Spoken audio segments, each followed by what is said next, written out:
Assalamualaikum warahmatullahi wabarakatuh. Perkenalkan, nama saya Repale Febrianti dari kelas 12 RPL 3. Saya di sini akan menjelaskan beberapa tentang login di PHP. Yang pertama ada PHP, bisa dilihat ya di sini. PHP untuk menggunakan bahasa pemrograman yang digunakan terutama pengembangan web sisi server. Yang kedua ada include config PHP bisa digunakan untuk memanggil file konfigurasi yang berisi pengaturan penting supaya bisa digunakan di berbagai file tanpa harus menulis ulang. Yang ketiga ada session stride di PHP digunakan untuk melalui sesi station, yaitu cara menyimpan data pengguna di server selama mereka mengakses situs web kamu. Yang ketiga ada if server queries method post di PHP digunakan untuk mengecek apakah prompt dikirim dengan metode post.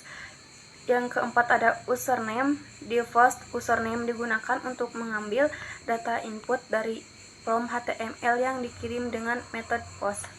Yang kelima ada password. Password post untuk mengambil data dari prompt HTML. Yang selanjutnya ada validasi panjang, berfungsi untuk mengecek apakah panjang password kurang dari 8 karakter. Ada lagi else digunakan untuk menangani kondisi jika pernyataan if tidak terpenuhi. Ada lagi error untuk melihat error yang kita dijalani. Ada lagi LC yang biasa untuk menggunakan from HTML. Ada lagi result untuk menentukan bahwa bahasa utama sebuah halaman web adalah bahasa Indonesia. Ada lagi user result untuk menggunakan mengalih header pengguna ke halaman. Ada lagi head Lacetion index PHP digunakan untuk mengalihkan rediger penggunaan ke halaman lain, dalam hal ini ke indeks PHP. Edit digunakan untuk menghentikan eksekusi stroke PHP langsung tempat.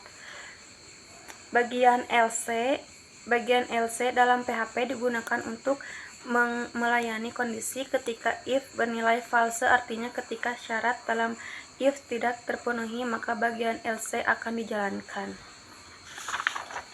Yang selanjutnya ada tag HTML. Bisa dilihat di sini tag HTML dalam HTML digunakan untuk menyimpan informasi metadata, dan ada meta chart digunakan untuk menentukan encoding karakter yang digunakan dalam halaman web. Meta name field contoh with bisa digunakan meta chart digunakan untuk menentukan encoding karakter yang digunakan dalam halaman web. Meta name field digunakan untuk mengatur cara tampilan halaman web pada perangkat mobil seperti smart home dan tablet. Ada lagi tag title digunakan untuk menentukan judul halaman yang tampil di tab browser. Style CSS digunakan untuk menghubungkan file CSS eksternal, dalam hal ini style CSS ke halaman HTML. Ada lagi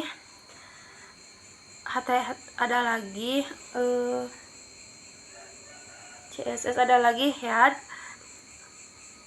Tag head bisa digunakan untuk membuat, sering digunakan untuk mengelompokkan dan menata konten pada halaman web.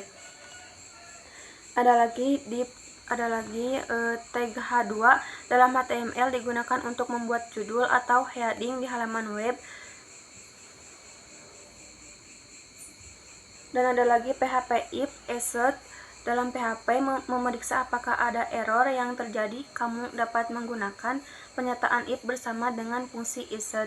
Tag page slash error masagme digunakan untuk menampilkan pesan error di halaman web. Dalam konteks ini kelas error. Dalam konteks HTML dan PHP, metode adalah atribut pada tag from. Tautan seperti ahref register PHP digunakan untuk mengarahkan pengguna ke halaman lain, dalam hal ini untuk mendaftar akun. Tag div dalam HTML adalah elemen kontainer yang digunakan untuk membungkus dan mengelompokkan. Tag body dalam HTML digunakan untuk mendefinisikan bagian konten utama. Dan ada lagi tag body di HTML digunakan untuk menunjukkan bagian konten utama. Sekian yang telah saya sampaikan. Mohon maaf bila ada salah kata. Wassalamualaikum warahmatullahi wabarakatuh.